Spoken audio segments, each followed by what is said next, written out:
Good day, my friends. It's your old pal Jordan the Lion, and if you see the boat behind me, I want to start here because I just thought it reminded me of the regatta in the movie that we're going to vlog today.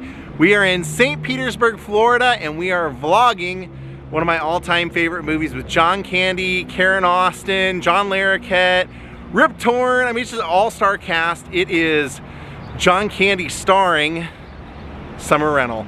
Now, what's cool about this is that I found out that this movie was kind of based off of or inspired by a real event, and when we get to one of the locations and they kind of depict the event in the movie, we'll tell you about it there. So thank you all for watching. Let's go explore St. Petersburg and the filming locations of Summer Rental. Daze with Jordan the Lion, it begins now. Well, this sign is our first location. When the family has left Georgia, they're making their way to Florida. We see this actually as the car is driving down this street. Right out off to the right of the screen, you can see this in the corner. Rise and shine, everybody, we're here! And that's when Jack starts honking the horn and says, hey, we're here, Florida! And then they end up crossing that bridge, which we will do now. Hey, look, water! Swimming, Dad, can we go swimming? As they're going over this, the family's saying, look at the water, it's beautiful. And he says, I told you I'd find Florida. Well, that drawbridge up there actually is what we were gonna show you. So we've made it to the city of Madeira Beach, and when I showed you that drawbridge, that's right here at John's Pass. This is one of the filming locations. So when the Chesters are working their way through Florida, they finally make it to their destination of Citrus Cove, and we see their car coming towards us here. I told you I'd find Florida. Well, now all you have to do is find Citrus Cove. The Bubba Gump was not here at the time, but you would see them driving past the Citrus Cove sign that would have been right over here. Found it. And you can tell because you can actually see their shot was a little more raised. You can see the two docks that are over here off to the side as they're driving over it.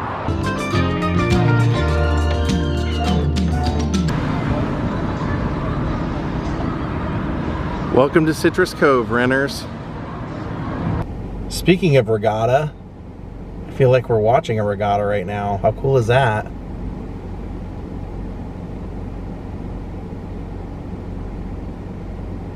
Here's how their car would have went over the overpass.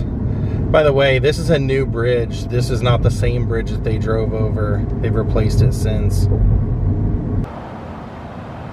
So as the Chesters are entering Citrus Cove and looking for their rental home, they're driving down this street and eventually come upon this house that they think is 415 Beach Road. They enter over here. It's changed significantly. There used to be a driveway over here that took them straight in, that kind of curved around, but the people that live there now have changed it, or someone has changed it over time to where now there's a white gate and there's actually a pool right there where he would have driven in. And they've changed the look of the house. It was kind of that redwood style at the time. House, friends, it's 2 stories, it's redwood, And it's got balconies. Now it's completely gray.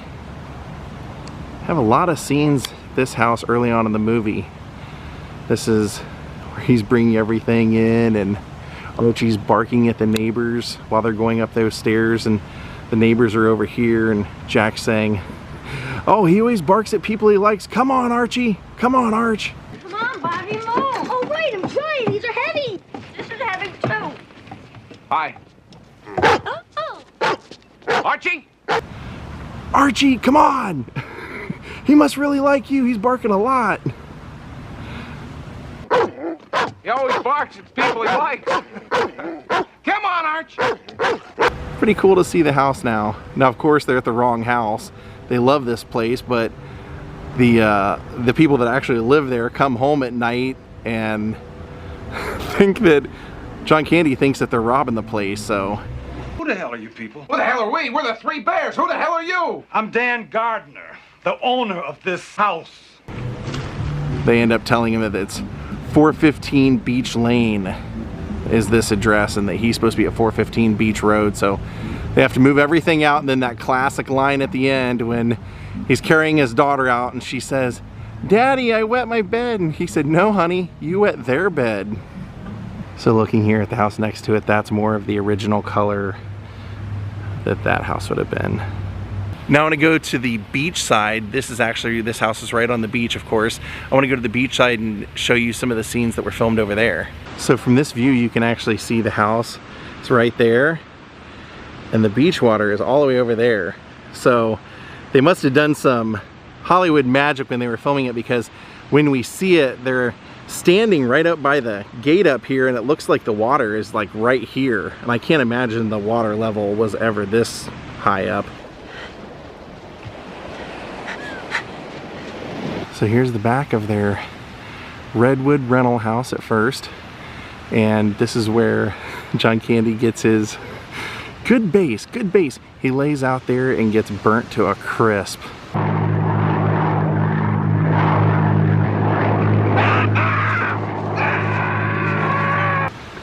Like right over here, laying out in the sun. And that's where the snooty neighbors live. When he sees him, he tells him he's the new neighbor, Jack Chester. He says, "And you are having lunch." Horrible people. Loud, aren't they? Hi, Jack Chester, I'm your neighbor. And you're? Having lunch. But like I said, you can tell that when they show them up there talking and everything, and then the turnaround shots, the woman jogging on the beach, it was nowhere near where the water really was. And the way that you can tell that this is where it was also is you can see that building in the background. Damn on us.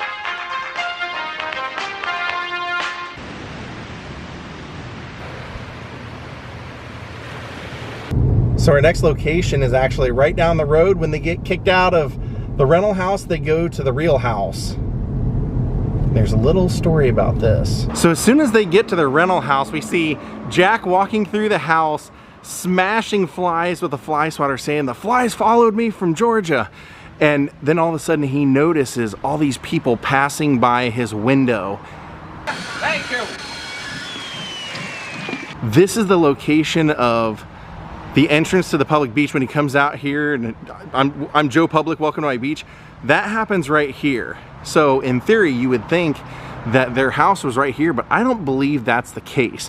Now I know this is the right place because if you notice over here, this gray house over here and this one telephone pole are in the background of the shot because of the lens they use. It's more magnified, but you can see when he sees all the people coming towards him and he finally stops the guy with the red hat, who's one of my favorite people in the movie, and he says, "Hey, where's everybody going?" And the guy points in our direction. Excuse me.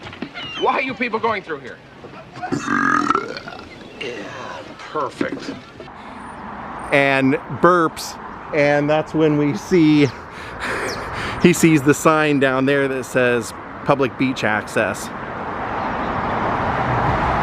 Now, I don't believe that this is the location of the house, even though, like I said, you would think so, because that would make sense, but I think it was movie magic. And the reason that I think that is because I found someone online that said that their family actually owned that beach house and gave the address and said that they, you know, that the production took it over for 4 months.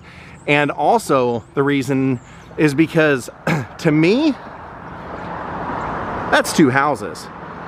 When they show the front of the property or of the house, it's definitely a front property and it's much smaller, and I just don't believe that that house that they would have filmed in would have taken up that much space. Another reason that I believe that they used another house is because of what was back here. So in the movie, you know, they utilized the backyard and everything, and the reason that I don't think that this was the property is because we see, you know, when they're coming to take her to preschool, Lori to preschool, they come out that side gate and his car is parked over here and the lifeguard shack, and I just don't see his car would have actually been over here, realistically. Wait, I gotta get my stuff from the car. What do you think you're going? This isn't a nude beach. Think you are, Lolita? Huh?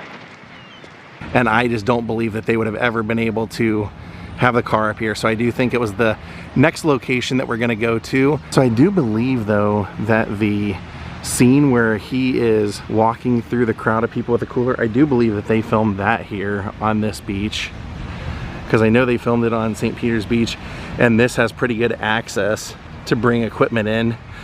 So I had read online that they had to do that several times to nail all the little like cues of stepping on bottles and things falling and water dripping on people and getting the desired effect. So that would have taken place on this beach. Chicken go, sure. Oh, sorry, girl, sorry. Just ice water. Just ice water. Hey, Oh, what do you sorry. want? Well, you should have put a cover on. Yeah, So I think the reason that people think that that was the house in the movie that we just saw is because it was right next to it, and because that's a rebuilt house there. But, and you know, online it says that the original location's gone, but this one's also been rebuilt. The one that we're gonna show you that was the real address. This is what stands there now. The former owners of this posted on a chat about this movie that their family owned the beach house that used to be here, and they rented it out for 4 months, and that the filming production crew took it over for that 4 months, took photos of every single thing in the house, and they said when they got the house back it looked exactly the way it did the day they gave it over to them. But the house, you know, it was in pretty bad shape even in the movie in 1985. So it was torn down since then. This big place was put in its place. So I'd mentioned that the movie was inspired by a real event. It was, the producer was Bernie Brillstein, very famous producer, and it was directed by Carl Reiner. And Bernie Brillstein had rented a beach house at one point, came home to find that his client John Belushi was throwing a wild party in there, and when he went to his bedroom he found John Belushi passed out in a swimsuit in his bed. And that's when my girlfriend and I, we started laughing. We said, oh my God, that scene when Jack comes and breaks up the party and he goes and sees the guy with the red hat laying in bed with Archie watching the Smurfs, and he says, did you see the episode where Papa Smurf beats a guy with a crutch, the guy with the red hat with a crutch? You want to see that one? That would have been based off of John Belushi. How funny. You get out of here, fella. I'm trying to watch the Smurfs. Yeah, trying to watch the Smurfs? Yeah. Did you see the one where Papa Smurf took a crutch and smashed the shit out of a guy with a red hat? Did you see that one? You want to see that one? So here's the public beach access. And I believe that this is where they filmed the volleyball scenes on this public beach. So the way that you can tell that it was here is that if you look all the way over there, that's St. John's Pass. Are you ready, mister? Yeah, we're ready. Come on, let's get him! Let's get him! Come on, let's see him! And you can actually see two of those hotels in the background right there, those buildings.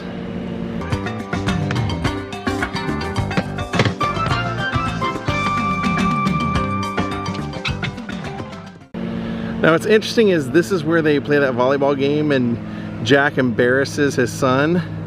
My girlfriend and I were watching it last night and she said there must have been another scene that they cut out, because what did you say happened, honey? On the nightstand, you can see that there's a trophy that says First Place Volleyball Tournament, Citrus Cove.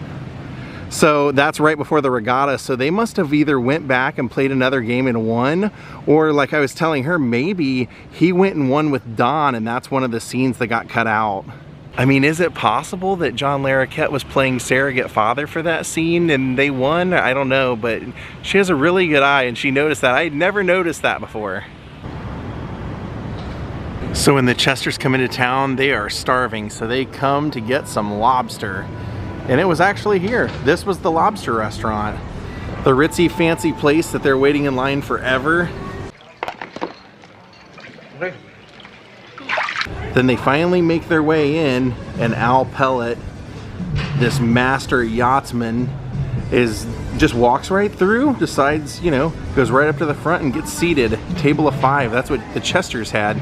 So we see Jack getting upset and saying that he saw rats in the back and the whole family leaves. And that's when they go off to Scully's, but it was inside here.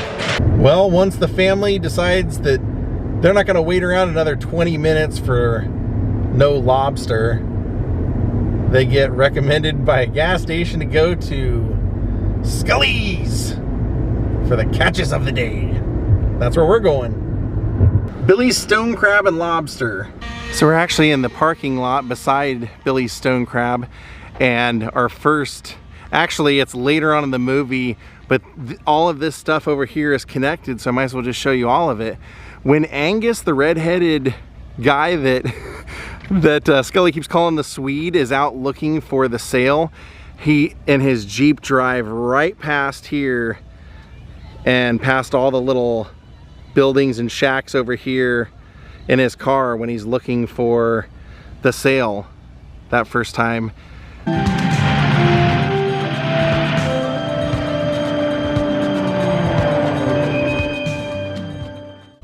Now over in here, I believe, was where the Barnacle was, the fish restaurant. So if you take this trail, it leads you to the docks that we need, that they used for filming.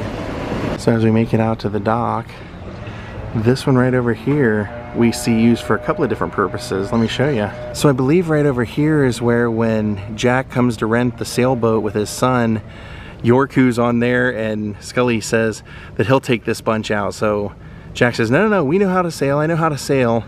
And they start taking off that way. He starts taking off and then accidentally is going the wrong way and almost hits that boat.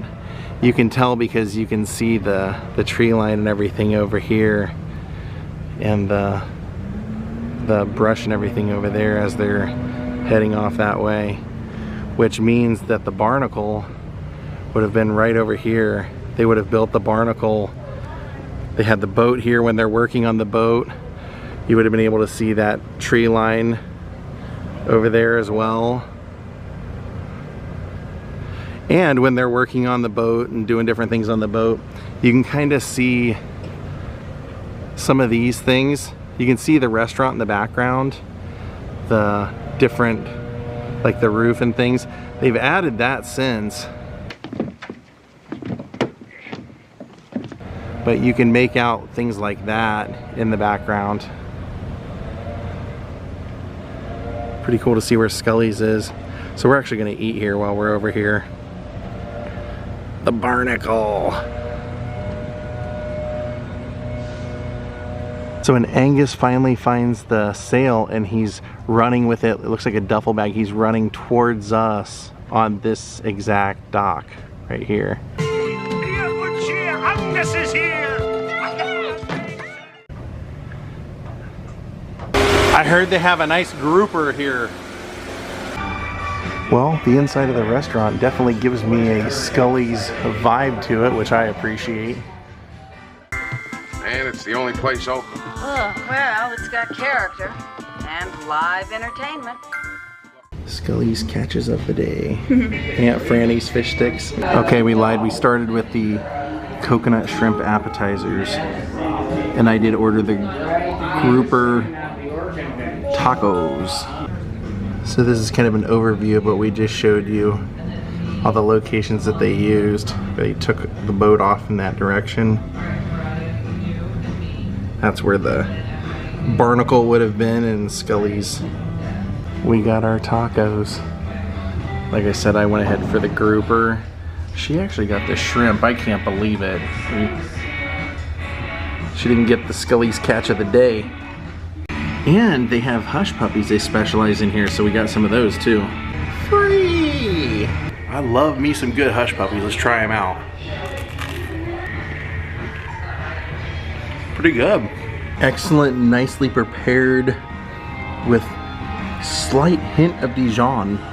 I can't believe the one time that I vlogged a movie where I could say, your wife's on my whammo, and I completely forgot to say it when we were there.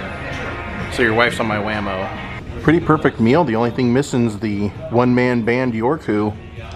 I don't want to hear any complaints. Let's just sit down and enjoy ourselves.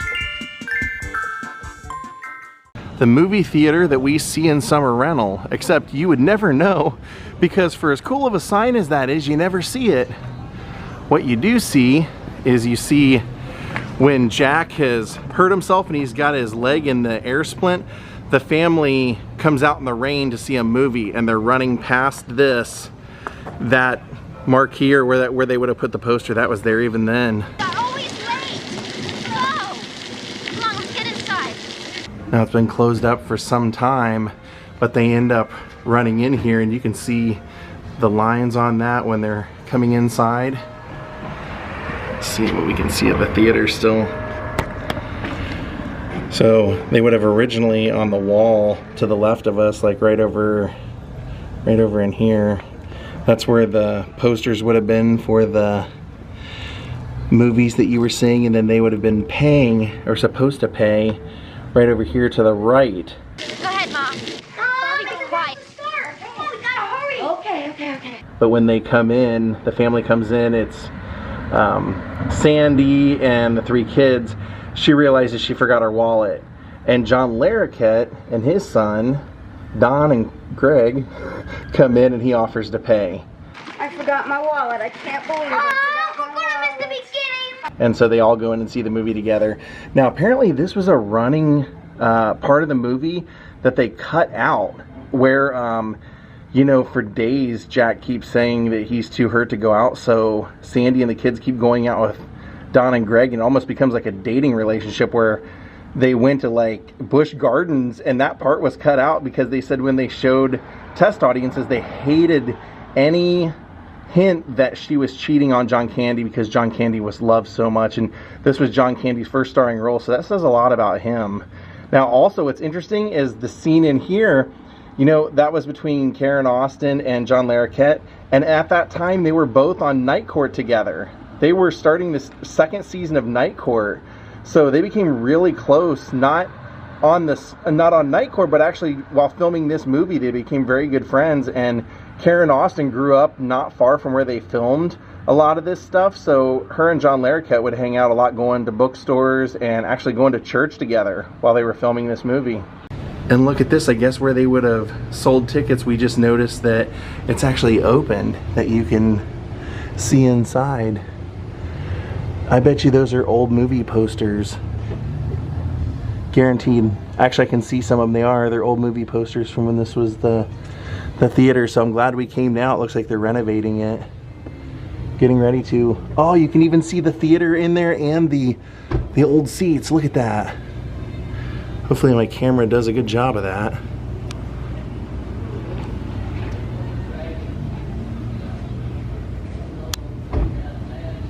There's the screen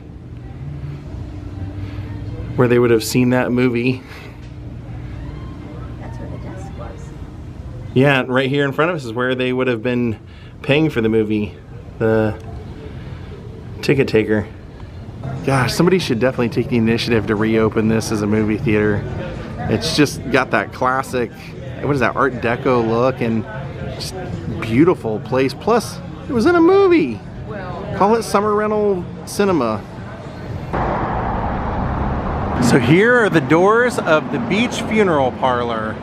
When Jack Chester is supposed to pay his last 2 weeks of rent, the landlord is in intensive care, and so he isn't able to do it, and then he gets word that he's supposed to meet the new owner here, and it's actually his landlord's funeral, and the new owner is Al Pellet, the ship's captain. The way that you can tell is that when he's going in this door, there's a reverse shot where you can see out this window and across the street, the name of that company over there, that Van Middleworth and Company, it's an accounting firm. That was what it was called then. This was like a hair salon or hair product place, but I was able to make out enough of that signage. It was an old sign when they filmed it, but I was able to make out enough of that to where I could see that that's where this was. So now the funeral parlor is kind of a healthcare place, but this was it. It's where John Candy would have walked in, tried to pay his check, and Al Pellet rips it up in front of him and says, "I wouldn't take this if my kids were starving in the street. I want you and your family out by Saturday or I'm throwing you out personally." That's when Jack gets the idea that he's gonna challenge him in the regatta. All right, my friends, I hope you enjoyed our day checking out the filming locations of 1985 Summer Rental. I still, in my opinion, this is a classic comedy. I love it. To me, I even think of it as like one of my favorite vacationing movies. Like the whole story of, you know, him being forced to take a 5-week minimum vacation, so he takes his family to Florida for 6 weeks, and you know, typical story of Florida. I think, you know, that a lot of snowbirds go down there, and people that live down there kind of tend to get tired of them, and that's what this movie is about. So it's a great movie with an all-star cast. Thank you all for watching. If you're new here, please hit the like button, please subscribe, and we will see you all next time. Have a great night and goodbye. Your wife's on my whammo.